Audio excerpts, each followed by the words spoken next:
Hello, everybody. Very nice to be here. It's been many, many years since I've been at the Sake Monastery. And I have memories of being here. Maybe the last time I was here when His Holiness Dalai Lama came and visited. It was quite a special day. Yeah, so it's nice to be back here. I was asked to speak about mindfulness, the latest craze. Yeah, have you noticed that? You know, everything, mindfulness this, mindfulness that. I don't know if people even know what it means anymore. You know, as soon as Newsweek and Time magazines start using a word, then, you know, who knows what it means. So I want to talk about it from a Buddhist perspective, not secular mindfulness, not mindfulness listening to music and watching the ocean's waves. I want to talk about what the Buddha taught that mindfulness was. But first, I always like to start talks with a little bit of silent meditation and then generating our motivation and then going into the talk. So let's have a little bit of quiet. Yeah, sit up straight. Yeah, your hands right on the left, your thumbs are touching. And just watch the flow of the breath as it goes in and out. Yeah, don't deep breathe. Just breathe normally. And just be aware of the sensations as you breathe. Be aware of how the breath is changing in each moment. Yeah, the breath is not one solid thing. It's a series of moments changing in every moment. So let's do that for a couple of minutes. Let the mind settle down. And then let's cultivate our motivation. We, at present, have a precious human life, which isn't just any human life. It's one with so many factors that enable us to meet the Dharma, meet teachers, have the physical and mental capabilities to study and reflect and meditate on the Buddha's words. And we also have interest. We have some kind of trust in what the Buddha said, and a sincere interest in developing ourselves spiritually. So let's treasure that part of ourselves, because as we look around in this world, not so many people really want to devote their lives to making progress spiritually, to generating impartial love and compassion for all beings. But we have that interest, we have the potential to do it. So let's respect ourselves for that.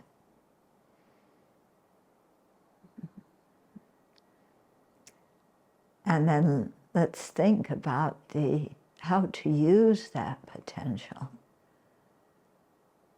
If we can use it to really transform our minds, to free ourselves from anger, confusion, hatred, jealousy, arrogance, craving and clinging. You know, we've learned the method to do that. If we can practice it and accomplish that, wow, how much we will we would be able to benefit society and benefit all the beings around us and repay the kindness that other beings have given us.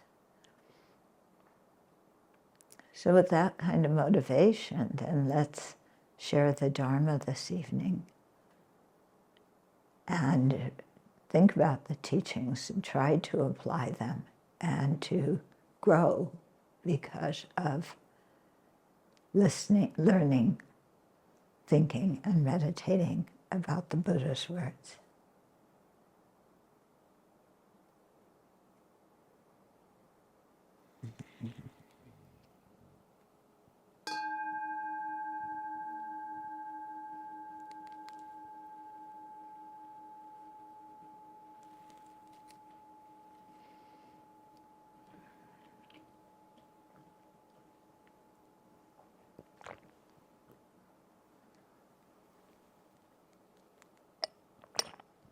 It's nice to see many familiar faces and also some new ones. Okay, so what I'm going to base this on is there's a teaching by Losang Chuki Gyatsen, sorry, on the four foundations or four establishments of mindfulness. And when I received teachings on this, I was really taken by some of the things. There's so much to possibly say about the four establishments, but so I'm just going to be able to give you a little bit tonight, but maybe might get you as excited as I was when I learned it. And if you want to read more in a book called Following in the Footsteps of the Buddha, which is volume 4 of the Library of Wisdom and Compassion by His Holiness Dalai Lama, then there's a fuller explanation there. But we'll touch on some things here. Okay. So first, what is mindfulness from a Buddhist perspective? Okay. So it's a distinct mental factor that repeatedly brings to mind a phenomena of previous acquaintance without forgetting it. Okay, so it's a mental factor that helps us remember something we're acquainted with. But it's not just that and observing that phenomena. It is also conjoined with wisdom. Okay, so we're not just noticing, oh, I'm breathing in, I'm breathing out, oh, I'm getting angry, now I'm calming down. It's not that, okay? It's really observing closely how our body and mind are functioning. Because our body and mind are the chief components of ourselves, of the person. The more we can understand these components, the better we can understand ourselves.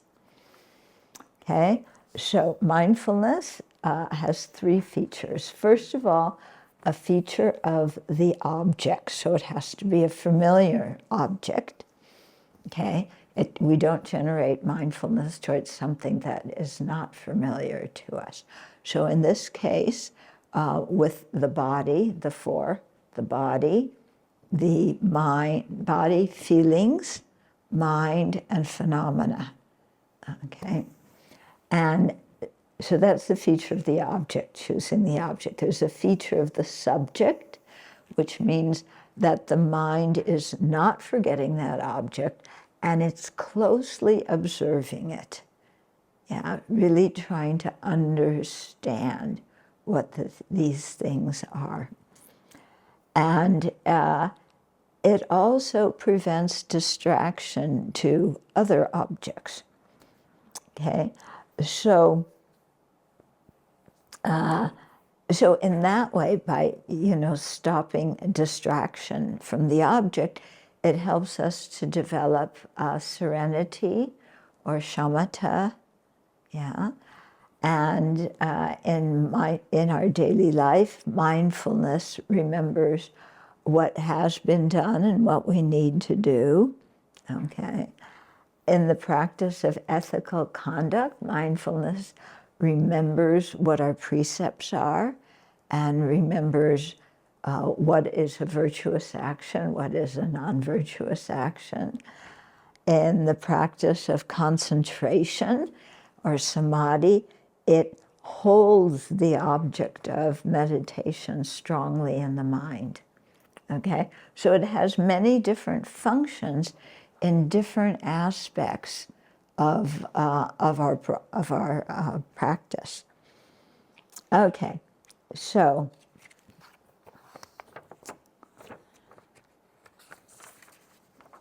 we don't have much time, so I want to go to the part that really grabbed me.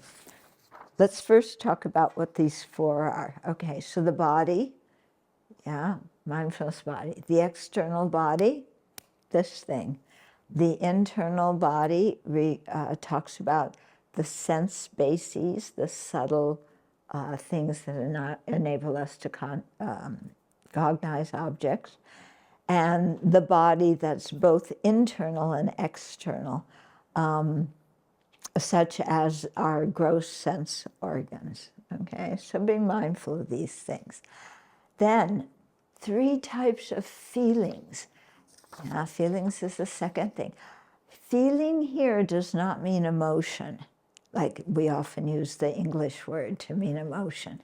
It means there's three feelings: pleasant, unpleasant, and neutral.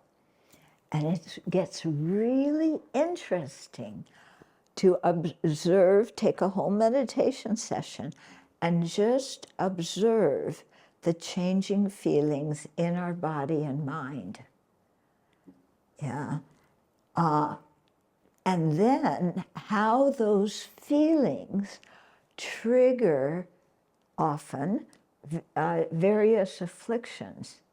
Okay, we have a pleasant feeling, I want more of it. Okay, oh, they gave me a hot fudge sundae, yes, I'm attached, give me more. Okay, oh, there's a person who criticized me publicly, get him away. Yeah, because I have an unpleasant feeling when I see him because I remember what he said, and then I react with aversion, yeah, with anger. I want to push this person away. Then neutral feelings, you're sweeping the floor, you're driving the car, you space out. Yeah, have you ever noticed that when you go from one place to the other, when you arrive here and ask yourself, what was I thinking about during the whole trip from here to here? You can't even remember what you were thinking about. Anybody had that experience? Yeah, we were out to lunch. And then phenomena here refers to the mental factors primarily that purify the mind, and the mental factors that afflict the mind. So there we're getting into virtue, non-virtue, what benefits us, what harms us. Okay.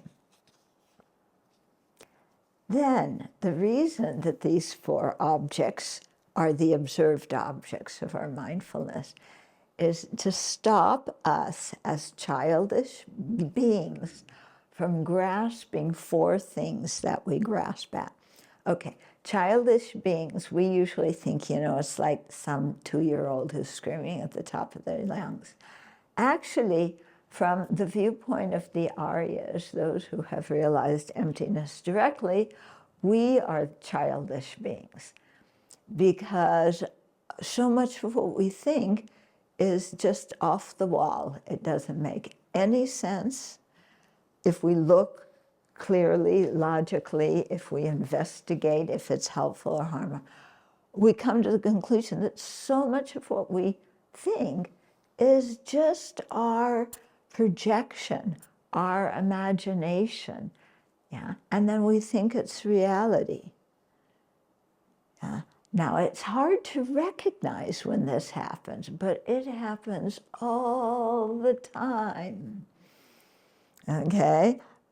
You walk into work and somebody who's one of your colleagues walks past and they don't say hello, yeah? What happens? Do we say hello? Do we say, are you okay today? No, we go, they didn't say hello to me. What's the story?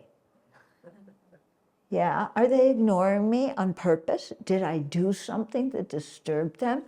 Ooh, I hope I didn't, because I want people to like me, and they're not going to like me because I don't know what I did, but this is, bad. I work in the office with them, and they don't like me.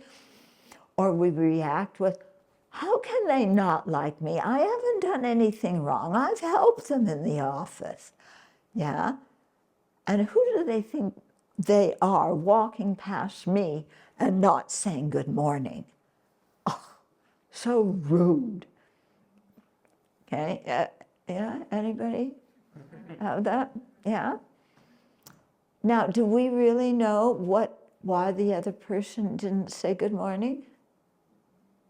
No, we have no idea. Did we ask them why they didn't say good morning? No. Okay. What we do is we project a motivation on them and then think what we've projected on them is true. And then we get attached or upset or whatever it is. And in doing so, we cause ourselves a lot of pain. And then how do we react to that person? Well, they're so rude and they offended me.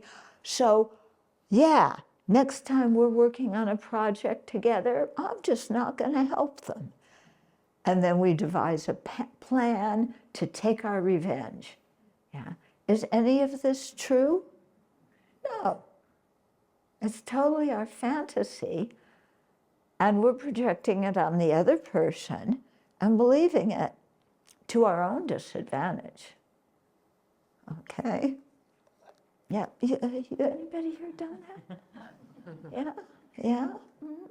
You're with friends, you can be honest. We've all done it, we don't need to hide. Okay? Okay, so we're childish beings. So we meditate on these four as observed objects because they all, in one way or another, when we focus on them, give us insight into what the I or the self is, okay? And expose our wrong grasping at these four. So with the body, the wrong grasping that we have is that the body is the basis of our identity, yeah? I am me. Yeah, this body is me. If people want to know me, they see me, they have to deal with my body being here, okay? So it, it brings to mind this conception we have of ourselves. Also, oh my goodness, talk about conceptions based on our body. I'm this nationality, I'm this gender, I'm this race, I'm this height, I'm ugly, I'm beautiful, I'm all this stuff, conceptions and things that we worry about in our life. How do I look? Yeah, it's like, I shaved my head, what are people gonna say? Yeah, do I look better than I looked as a layperson now? Or maybe, maybe they're going to laugh at me. Okay, so we generate all sorts of conceptions based on the I. Yeah, are these conceptions useful? No, they're again our projections, and we use them to concretize this idea of a self. Okay, we look at our feelings, we grasp our feelings, pleasant, unpleasant, neutral feelings, as if they were the source of enjoyment or the objects experienced by the mind, by the self. Okay, so our feelings, pleasant, unpleasant, neutral, only 3 of them. And of those 3, 2 of them are like, wow, they really influence us. Yeah. When you have something nice, what do? Yeah. Do you share it with somebody else? Do you give it away? Yeah. No, I keep it for myself and I want more. And then I have to devise some way of getting more, but I don't want to look selfish in doing that. Yeah, so I have to find some way of being kind of manipulative to get the object that gives me the pleasant feelings. And then, oh boy, we really go to town with those, with what we do. Unpleasant feeling. Yeah, you go to the dentist office and he tells you that he has to pull a tooth. What happens? Ah! You know, oh, he's going to pull my tooth. What's going to happen? It's going to hurt so bad. Ah! You know, or any unpleasant thing. Yeah, on the highway, somebody comes and cuts in front of you. Oh boy, that is unpleasant. And then again, we react to it, to those feelings, unpleasant feelings. He cut me off on the highway? Yeah, well, I'm gonna go and get even and cut him off. And I met one young man who was telling me he was driving somewhere with his fiancée and somebody cut him off. And so he was furious. Unpleasant feeling leads to, rage. And so he drove fast, cut the other guy off, and wound up crossing 4 lanes of the highway with his car out of control and nearly killing his fiancée. Yeah, just reacting to a negative feeling. Yeah, okay. So, yeah. Okay, then the mind, the way we misconceive the mind is we think it's our personal identity. Yeah. And sometimes here's where the word feel gets a little bit confused. I feel I am here. I feel that, I have some special purpose. I feel that my life is a mess, and we can make all sorts of conceptions about ourselves because we identify the mind as the self. Okay, oh, I'm intelligent because my mind can memorize certain things. Is that a sign of intelligence or is it a sign of good memory? Yeah, is good memory intelligence? Yeah, in Tibetan culture it is. But in our culture, we learn more about how to find the information we want, not so much how to memorize the information we have. Okay. And then phenomena, being all these other mental factors, yeah, so they make Some of them make our mind virtuous. Some of them make our mind non-virtuous. Okay, so they purify the mind, they afflict the mind. Yeah? So something like clinging attachment afflicts the mind, because as soon as we get attached to something, whoa, we are on our way, we gotta get it, okay? The phenomena, these other mental factors, afflict our mind, yeah? When we read the news, okay? And I mean, just what's happened in the last couple of weeks in the Middle East. You know, we're angry, we're attached, we're confused. Yeah, so many different emotions going round and around and around, okay? Some of them may be beneficial, some of them not, okay? So the division into these four objects that we are mindful of help us to overcome clinging to the self, you know, and making the I into a big deal. Why is that important? Okay, why is that important? Well, when we misconceive how the I, the self, exists, and we grasp it at being some solid thing that exists from its own side, that is in control or should be in control, yeah, then we get really tangled up. Yeah, when you get in a mood of controlling. Okay, this happens a lot in families. Yeah, you want to control your kids. You want to control your spouse. Your spouse said something that you don't like, that you don't approve of. And it's like, you can't talk like that. I've got to correct you. And in the meantime, our mind is getting afflictive and non-virtuous. Okay, ring a bell somewhere? Yeah. Yeah, you know, when you have a big fight with your spouse, and you're so convinced, I'm right and they're wrong. Yeah, that's a really simple view of the world, isn't it? Yeah, we're having a fight.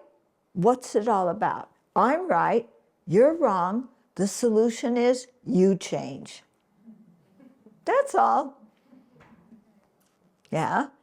And I've got to win, and I've got to get my way, and they better know that they were wrong. Okay, so it builds up the self, but in a very afflictive way.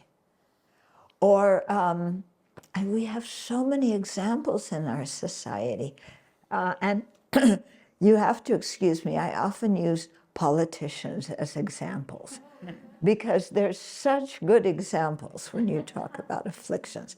Some people get mad at me, oh, you're a nun, you shouldn't talk about politics. I'm not talking about politics. I'm talking about how the human mind works. And these people's minds are in public display, and we can learn from it, you know? Okay? Yeah. So, I won't mention anybody particular, but have you noticed that there's one person who never does anything wrong, and all of his problems are due to other people? Yeah? Yeah, every single problem, it's unfair, it's a witch hunt, it's a hoax. There's no reason for them to call me names and say that I did these things because I did nothing wrong. Okay? Perfect example, isn't it, of clinging to the self and then trying to control the environment through lying. Yeah? And if you say it enough times, Some other people, I won't talk about their intelligence or lack of, but they will believe it. Okay? Yes, it's all a witch hunt. Show us the witches. Yeah, I want to see the witches that are hunting you. Yeah? Okay.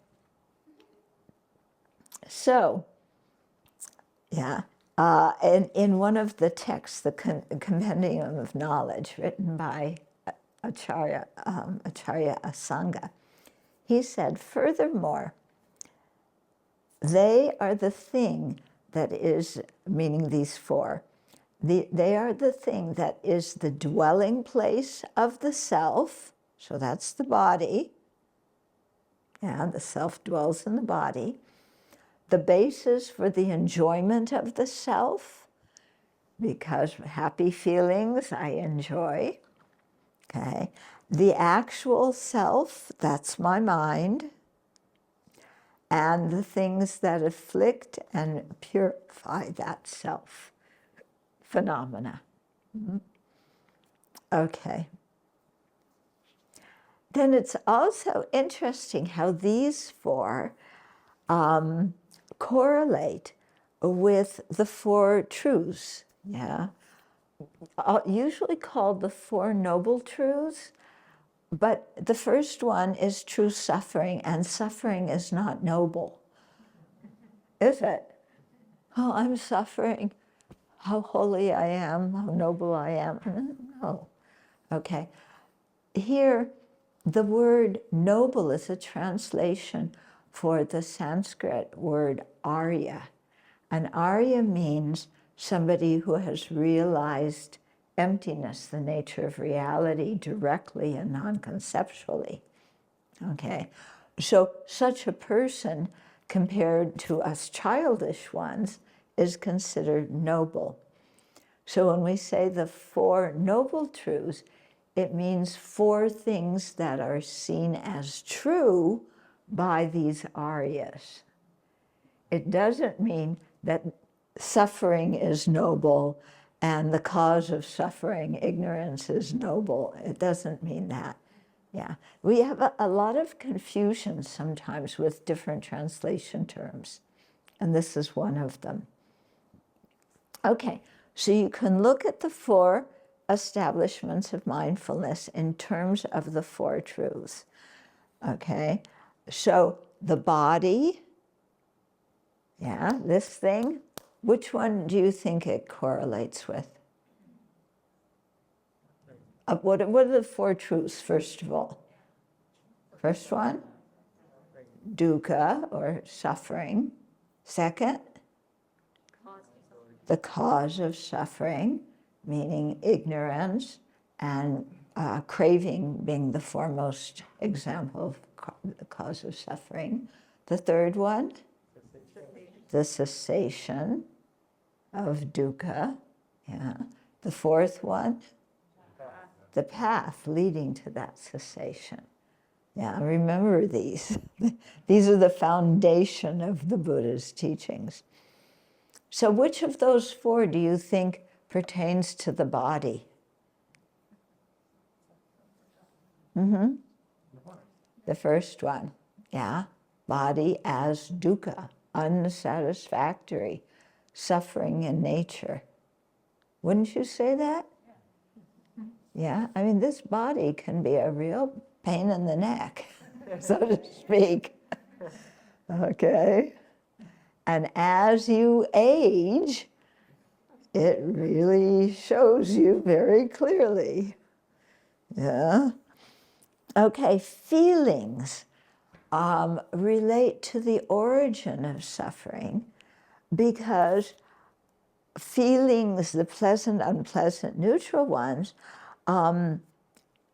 provoke different mental factors, different mental states in us.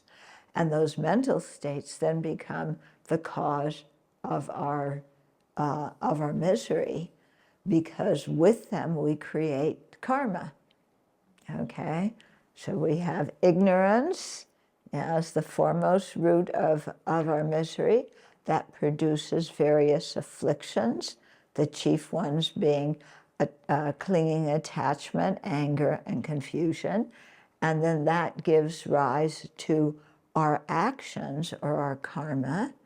And then those actions ripen and they determine what we're reborn as, what we experience, and so on. Yeah? And nobody has a life that is totally hunky-dory, do they? You know anybody who's always happy? Yeah? Doesn't matter even how many drugs you take. Yeah, at the end of the day, this is going to cause misery. Okay, so feeling corresponds to the origin. The mind, okay? So the true cessations, the cessations of dukkha, the cessations of suffering, yeah, is the emptiness of a mind that has been purified of all the afflictions. It's the emptiness of an undefiled mind. And so that's the true cessation. So it corresponds to the mind, or I should say the mind corresponds to the true cessation. And then phenomena it corresponds with the true path. In other words, what to practice, yeah, to purify the mind, and what to abandon because it afflicts the mind. Okay? So I think I like seeing how different things relate to each other.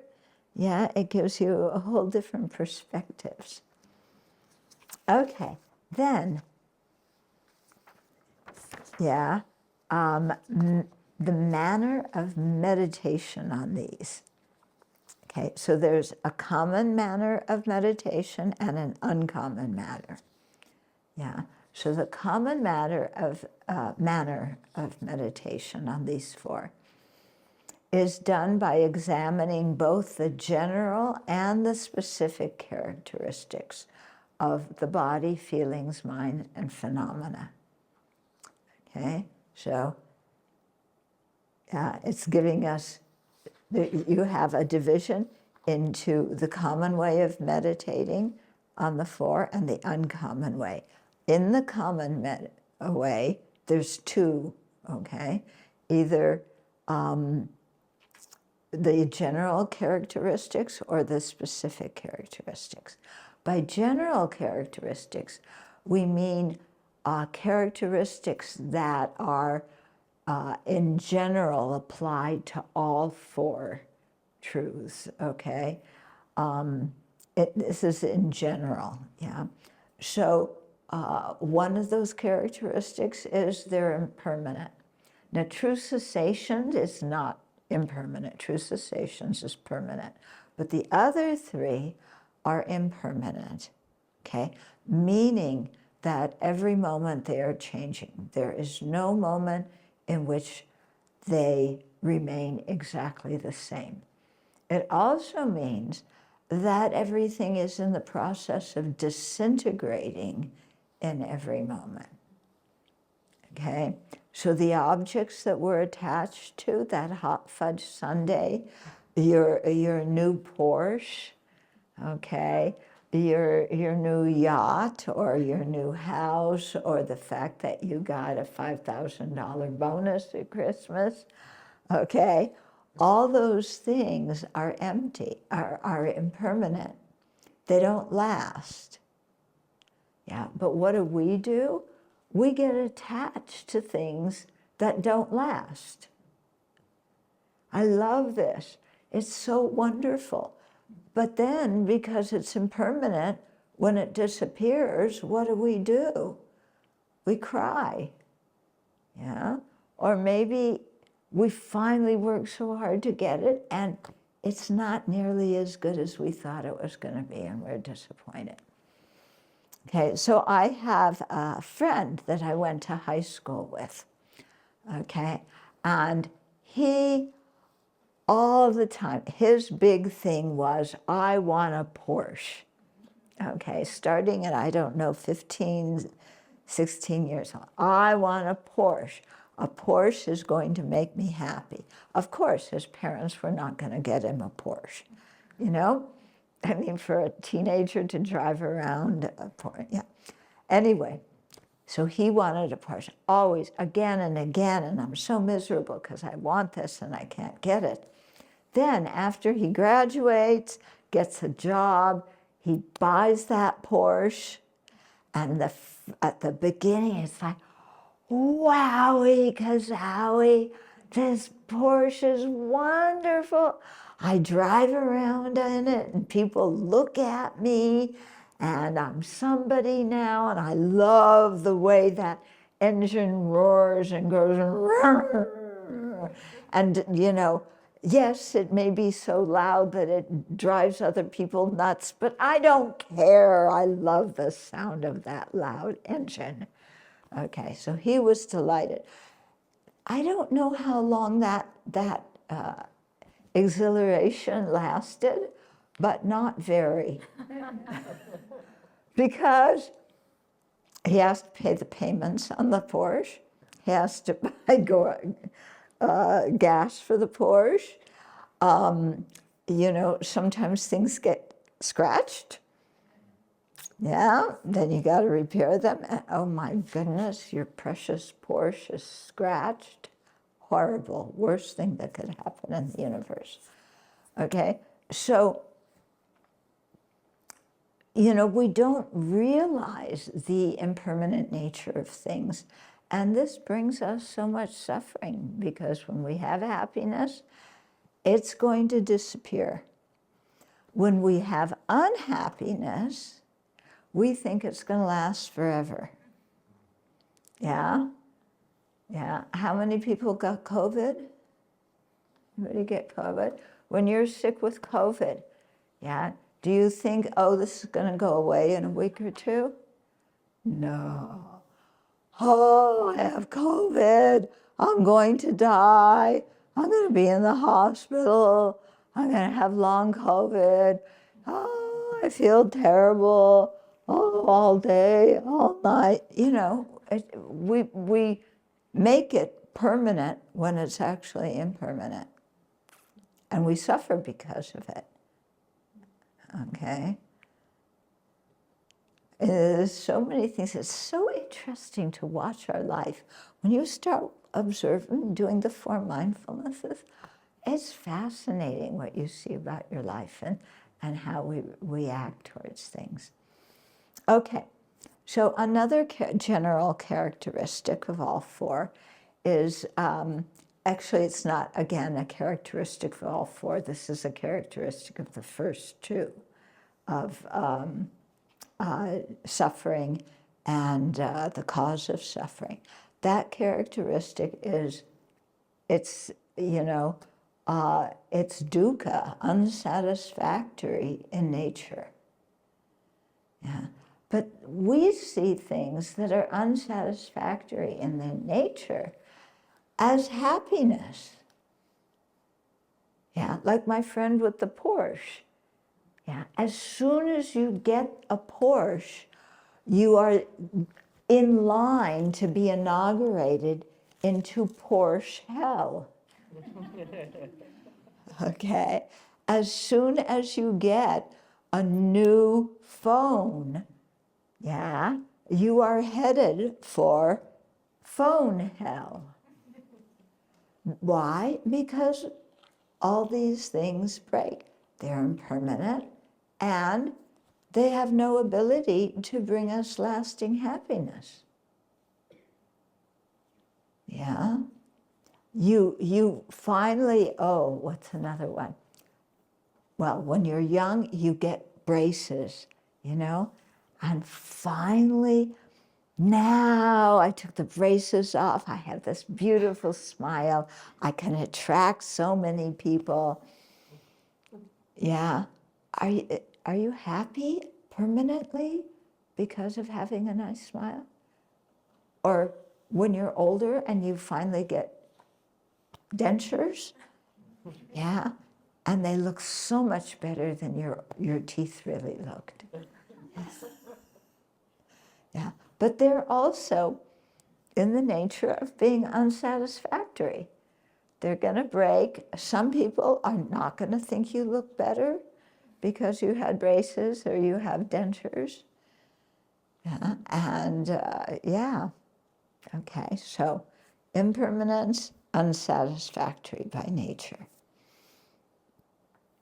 Okay, then all these things are empty, okay, meaning that, well, there's different ways to define emptiness here. Here it means they're empty of being a permanent, partless, independent self or soul, okay? So we lack a soul, put it that way. But wait a minute, I went to Sunday school and they told me I had a soul. Yeah, there's a soul, something inside here, yeah? Where is it? Where's your soul? What is it? If you could unzip and open it up, do you find a soul? Something that's permanent, unitary, and independent of everything else. And it becomes difficult to find, okay? But we talk about people who have good souls and people who have rotten souls. Yeah, but again, our fabrication. And there's no soul like this to start with.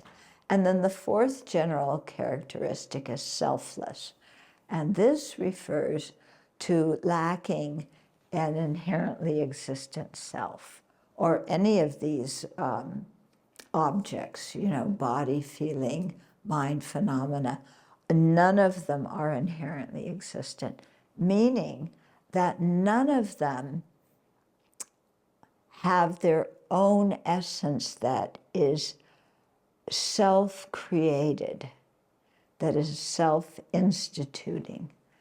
Yeah, but we believe that there's an essence in everything. Yeah, especially, this is so interesting. You know when you fall madly in love with somebody, or when you hate their guts, yeah? Just, you know, everybody's had, I think, these experiences. Whoever, you know, you fall in love with, everything about them is wonderful, isn't it? You know, just like all those songs that they sing in the radio. I'm gonna love you forever. You're the best thing that ever happened to me. You know, and you think that that person, you know, is permanent, partless, and independent. When actually they get old and they're going to die. Yeah, I once was going to a Dharma center, and in the car there was a teenage girl, and we stopped to have a picnic, and there were all these teenage boys playing, I don't know, football or soccer or something. So she's like, wow, glued to watching those teenage boys. And I said, what do you think they're going to look like when they're 80 years old?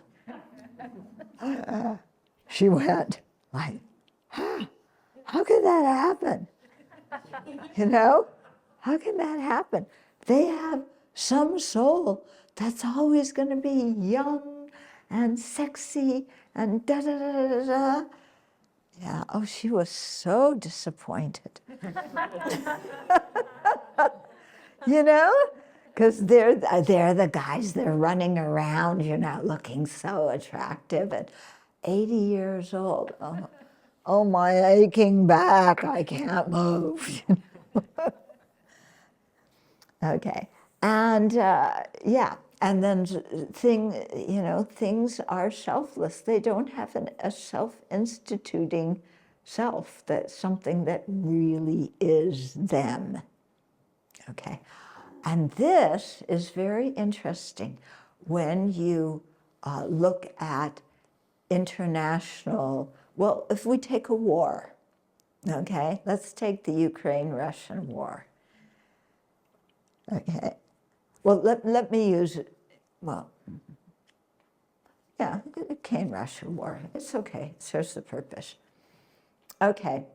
So there's certain places, like in Donetsk, yeah, where the Ukrainians say, this is our land, and the Russians say, this is our land.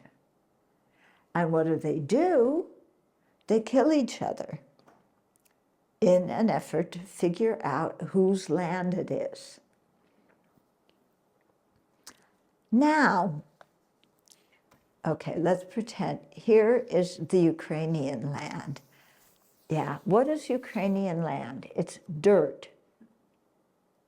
Okay, if you took a handful of that dirt and you threw it, a few miles away, let's say you could do that, and it landed on the other side of the border, is that dirt still Ukrainian dirt, or did it become Russian dirt? Because it's now in Russia. Are you getting what I'm saying? Yeah. I'll give you another example. Many years ago, I was leading a retreat at a kibbutz in Israel that was on the border with Jordan. And it sometimes got windy, and the sand, this was in the Negev desert, the sand would blow, all around. And I stood on the border and I said, okay, here's this sand on this side. This is Israel. And they're going to fight to make sure it remains Israeli. But then the wind blew, and that sand went over on the other side of the fence. So is that sand now Jordan, or is it still Israel? What do you think? I mean, they're fighting a war over what name you give this sand. Yeah, they're fighting a war, killing each other to figure out the name that you give to this sand. Is it Israel, or is it Jordan? Okay, now that border's been pretty peaceful compared to the other ones. But it's the same idea, isn't it? We draw an imaginary line, and then this is this country, this is that country, and we see them as, they exist in and of themselves. They don't have anything to do with us making a border and then giving them different names and different meanings to those names. Okay? So those are general characteristics. So you can meditate on the four, in terms of those general characteristics. In terms of the specific characteristics, those have to do with the individual natures of things. Okay, so the general characteristics pertain to all conditioned phenomena, yeah, but the body, specific characteristic, it's made of material. Mind, specific characteristic, it is not made of material, and it can cognize objects. Okay? So specific characteristics of feeling, yeah, we experience them, yeah, we experience those feelings, yeah. The body, the body is not feelings, The mind is not feelings, phenomena is not feelings. Feelings are specifically, those three that we feel and that then we react to and respond to. Okay? So that's just a little bit about those four objects. When you're meditating on them, yeah? So you can start your session, you usually take refuge, generate bodhicitta. If you want to do the 7-limb prayer, you do that. And then let's say you're meditating on the body. You start with the first one, okay? And you sit there and you feel this body. Yeah. And then you say, what is this body? And one way of investigating it, one way, is to scan the body. What is the body made of? Okay, so you can start with your feet. Well, there's the soles of my feet. Then there's my toes. Yeah. Toenails can be a headache, can't they? Anybody have really thick toenails and they're so hard to cut and then they dig into your toes sometimes? Yeah? If you don't have them, just wait a few years. Yeah? Okay? But, oh, yeah, this is what my toes feel like. This is what my toes do. Yeah. Then you start to observe your legs. Yeah. My legs, what do my legs do? Well, they carry me places, or they stand still. Yeah. What are my legs made of? Well, there's skin, there's muscle, there's bone. Yeah. Are your legs really beautiful? Sometimes they're kind of hairy. Yeah. Are they beautiful? If you just took the legs, there's this whole meditation on the 32 parts of the body where you go through and you look at each part of the body in detail. So you could take your legs. Yeah. Yeah. So there's the leg. Yeah. Skin. Yeah. Is your skin hairy or not? Is your skin dry? Are your leg skin flaky? Okay. You peel away the skin. What's inside? Muscle.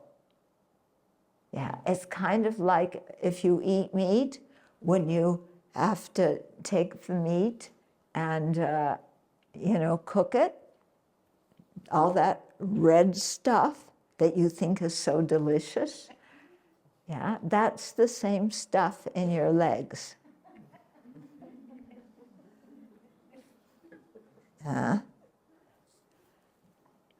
The bone in your legs. Boy, your dog would love to chew that bone. Yeah. Is that bone gorgeous? When you have a plastic skeleton, like it's Halloween, then the bones are all white and they look really nice. But real human bones, in a war zone, when somebody's killed and their body is splattered out there, is the bone beautiful? Is the muscle beautiful? We run away in horror. Yeah. We look at somebody and we go, wow, they are so good looking. Look at their eyes. Wow. So imagine taking out their eyes and putting them on the table. And then you look at them. Are those eyes so beautiful sitting there on the table? The cornea and the pupil and all that kind of gooey stuff on the inside, and then the retina and your what is it, the cones and...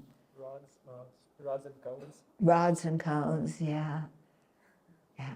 But boy, that person, I could look at their eyes forever.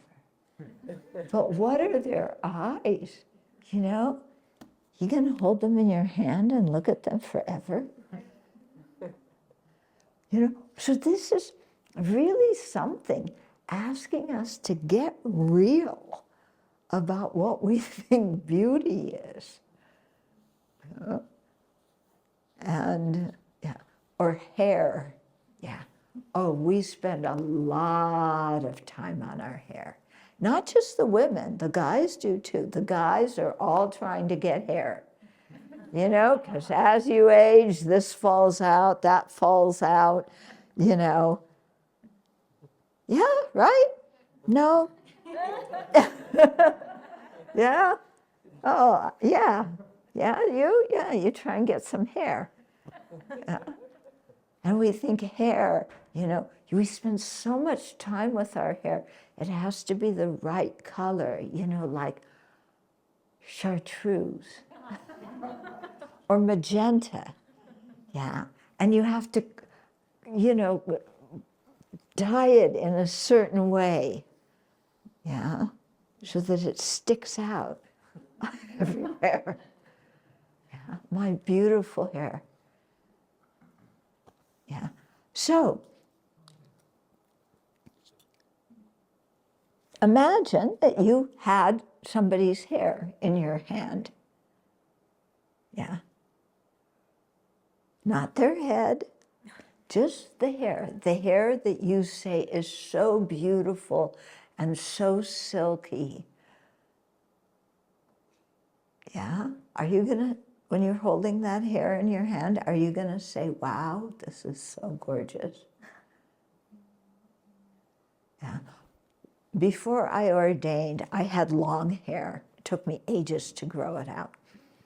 Long hair, kind of a little red tint here and there, wavy. I used to, and it was long. I used to kind of go like this. And, you know, I thought I had such fantastic hair.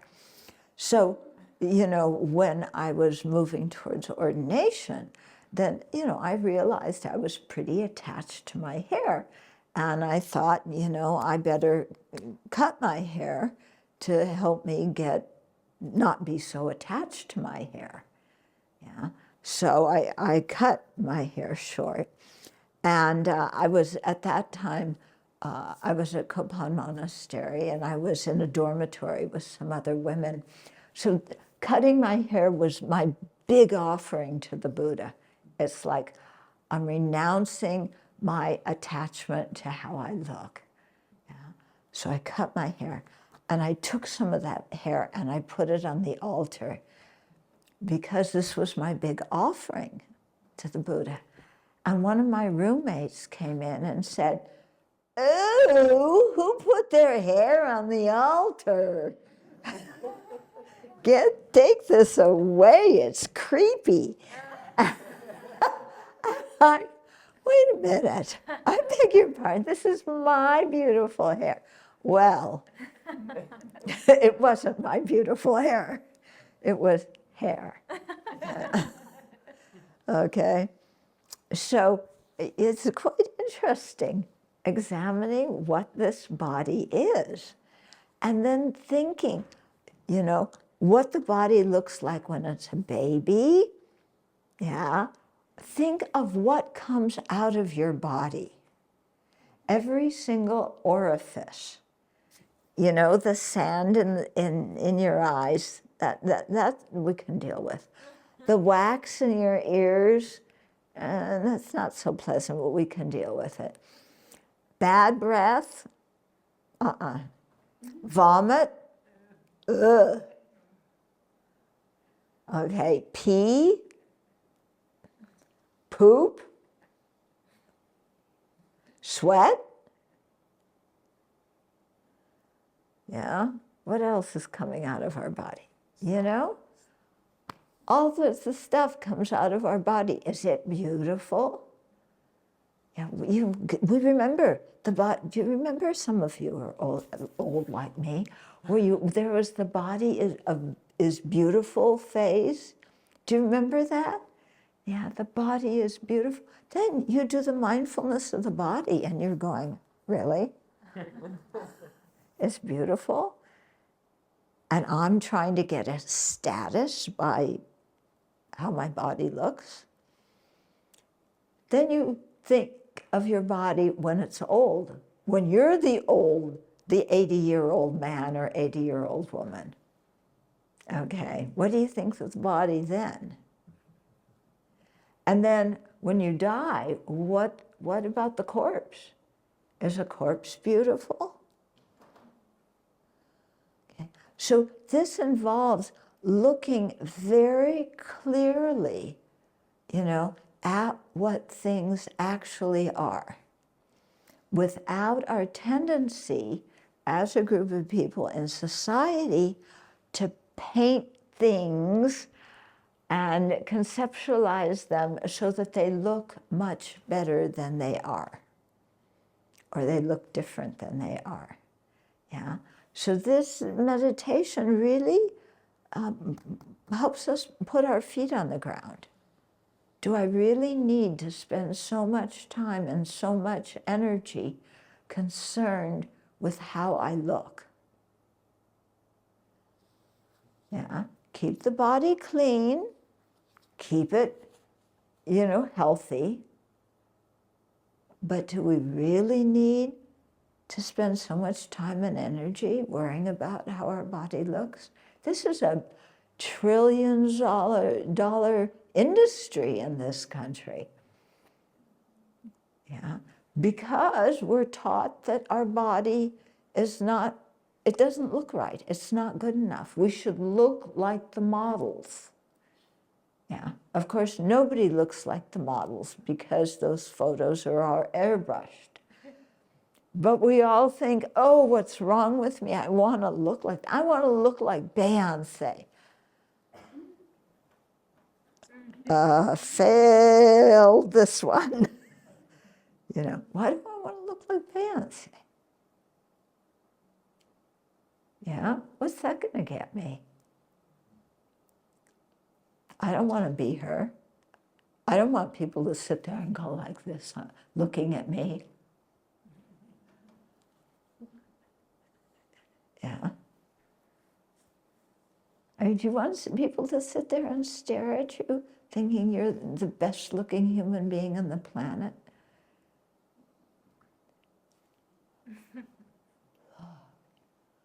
Oh, that's me. Ooh. Okay.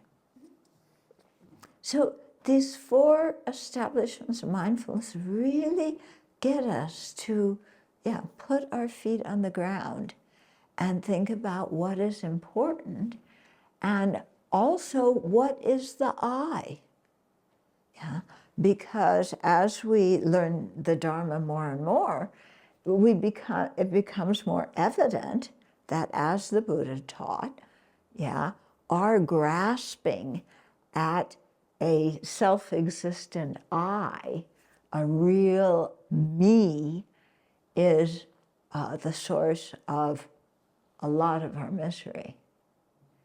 And that being able to deconstruct what we think the self is actually quite liberating. Yeah? Because if there's no solid thing that is, let's say, my body, then I don't have to worry about how I look so much. I'm free. Yeah.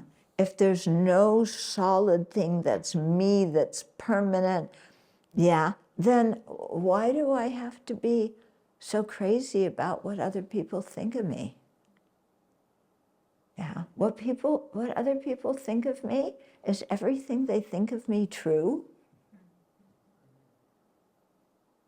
Yeah, we think if somebody says, oh, you're ugly, oh, I must be ugly. Or somebody says, you're stupid, oh, I must be stupid. I had a really interesting experience. I was living in a monastery in France, and one day one other nun came into my room and said, oh, you keep your precepts so well. You're such a good example of a nun. Yeah. And she was saying things like that. Okay, then she went away. Then a half an hour later, another nun came and said, you are such a sloppy nun. You're such a bad example. You break your precepts. You don't keep good etiquette. Yeah, so within the period of a half an hour, one person's praising me, the other person's telling me I'm a wreck.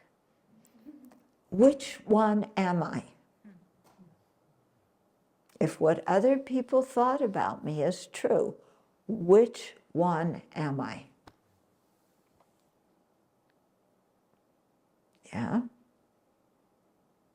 And then you begin to realize what other people think about us is just a blip of energy in their mind.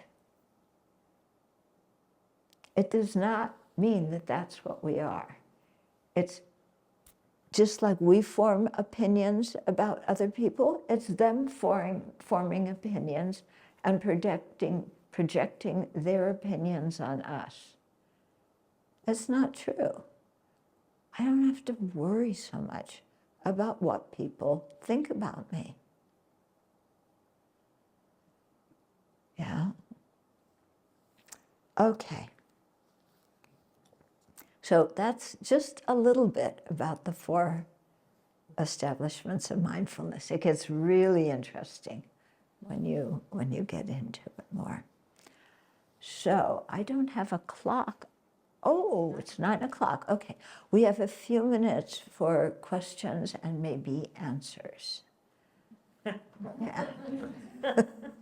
The answers are not promised. Okay. Yeah. In the Satipatthana Sutra on 4 mindfulnesses, it talks about contemplating each of the 4 mindfulnesses in succession, internally, externally, and both internally and externally. And I heard you mention the external and internal in terms of this body, but I've also heard it in terms of contemplating those foundations in others, like interpersonally. Could you talk about that briefly? Yeah, when you talk external body, it could be other people's body. It could also be the umbrellas. Yeah, it could be the carpet. It's any kind of form that is external to our personal body. Yeah, and so there you contemplate what is the earth element. So what is hardness? Yeah, the water element, what is the cohesion in that object? The fire element, what, heats it up. And the air element, what causes movement. Yeah, so you investigate it in terms of those 4 traits of material things. And that gets interesting too, because, yeah, okay, here's this cough drop, yeah, so it's external. Now, when I suck it and it dissolves, it becomes part of me. How does that become me? What is the me that now this is part of? Or is me the thing that owns this? Is this me, or am I the owner of it? Is my body me, or am I the one who possesses the body?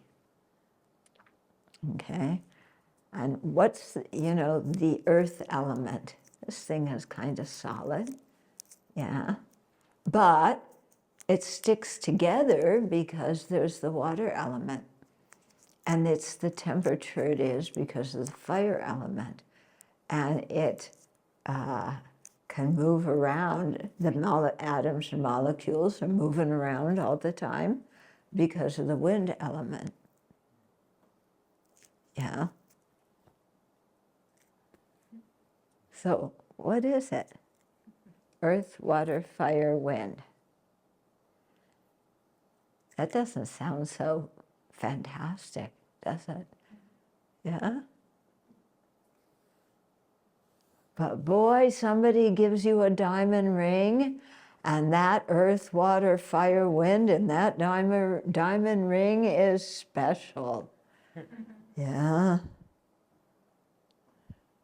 That is, if you like rocks. Because that's all the diamond is. It's a rock. Okay, other questions? What determines our precepts? Yes. What do you mean?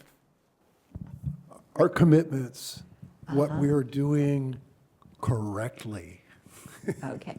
When I helpfully. Okay. When I meant precepts, I was talking about the 5 lay precepts that lay people can take, the monastic precepts, bodhisattva precepts, these things. Okay. On the other hand, you could talk about values and principles that we hold. You know, what are our values? What are the principles by which we make decisions and live our lives? Yeah, so those are really important things. How do we know what's right and what isn't? Thank you. I think this is where studying the Buddha's teachings, reflecting on them and meditating comes in.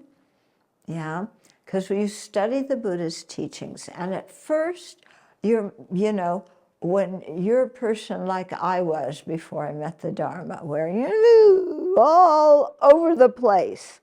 Yeah, and if I wanted to do it, it must be the right thing to do. And, you know, when I was 16, I was almost omniscient. Yeah, like most 16 years old. When you were 16, weren't you almost omniscient? You don't need to hear anything from your parents. They're so dumb. Yeah, I know what's right. I know what I believe in. Yeah, so that's the way I was. Then I started hearing what the Buddha said and thinking about it in terms of my own life. Yeah. What happens when I do a certain kind of action with a certain kind of motivation? For example, okay, I used to think, you know, before I met the Dharma, that when politicians lied, it was disgusting. When business people lied and cheated people, it was horrible. But when I lied, it was okay because I was compassionate. I didn't want to hurt somebody else's feelings. Because I did something that would make them lose respect for me, and I don't want to have a bad reputation. So I just kind of talk about my actions a little bit different. It's not lying, I thought. Yeah. But then I started thinking and looking at what I was saying and what I was doing and realizing, no, this meets the definition of lying. And when I lie, how does lying affect my life? Yeah. Well, first of all, I get totally confused because I tell different lies to different people. And then somebody comes and asks me a question, and I can't remember which lie I told to them. Have you ever had that happen to you? Yeah. Or you lied, and then somebody comes with something, the evidence that what you said is false. And then you have to backpedal and say, well, no, I didn't really say that. You took what I said literally, but actually I meant the opposite. Yeah, right. Okay. And you realize that you get yourself into a lot of messes when you lie. And it breeds a certain kind of anxiety and worry, like, what happens when people that find out that I'm a total wreck? Not a wreck, but, I'm not what I appear to be. For example, I won't say who, but, somebody who's projecting the image of being so wealthy, a self-made billionaire, who's this incredibly astute business person, and then it comes out in court that actually they inflated the numbers. And the whole thing was a big lie and a big pretense. Then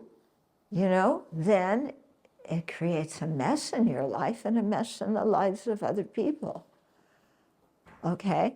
So I think listening to what the Buddha said and then just applying it to our own life can really help us determine what is wise and what isn't. Okay? So they always say in the scriptures, ask the wise. Yeah, ask the wise. In other words, don't just ask Joe Blow on the street, but ask somebody whose ethical conduct you really respect. And then you can get a good answer and good advice. Something, how do you make a decision? Okay, when you're confused about something, how do you make a decision? I'll tell you what I do. Okay, so the first question I ask myself is, of the different things that I could decide to do, in which ones can I keep the best ethical conduct? And which ones, by just the nature of what I'm putting myself into and the people I'm hanging out with, would bring out qualities in me that are not my best qualities and make me act, against my own values and principles. Because I don't want to do that, because I realize it creates a mess. Okay, so first question I ask myself, in which situation would it help me be an ominous, helpful human being, and which situations would make me get even more confused about my ethical conduct? Okay, and then the second thing I ask myself is, which situation would help me be of greater service to others? Yeah, which situations could I give more to others? Could I create more happiness in others' minds and in the world? Yeah, and I find that asking myself those two questions really helps me get clear, because I'm looking at my values. Yeah, I'm looking at the effects of my body, speech, and mind, my actions, body, speech, and mind, on others and myself. Yeah, and those two things, my values and being able to contribute somehow to the goodness of the world, even if it's something small, those are important to me. Yeah, getting what I want sometimes is important, but when I look at what I want, it's like, no, my values are more important than getting what I want. Yeah. So that's what I do. And sometimes I make mistakes. My mind's overpowered by afflictions. And I get angry, I get attached, I make a mess. Then I go back and I really reflect on, what did I do and why did I do that? Yeah, and really try and understand my intention and my motivation, and where there were red flags that I completely ignored because my mind was in la la land thinking this is going to be the best thing under the sun. And then I learned from my experiences, I learned from my mistakes. And I think then my mistakes have actually become quite valuable because I've learned something important about what not to do and what to look out for in different situations. Yeah. And then also when I reflect and I'm able to go through and, understand these things, then I don't feel guilty anymore because I can see, oh, here's where I was blind. Yeah.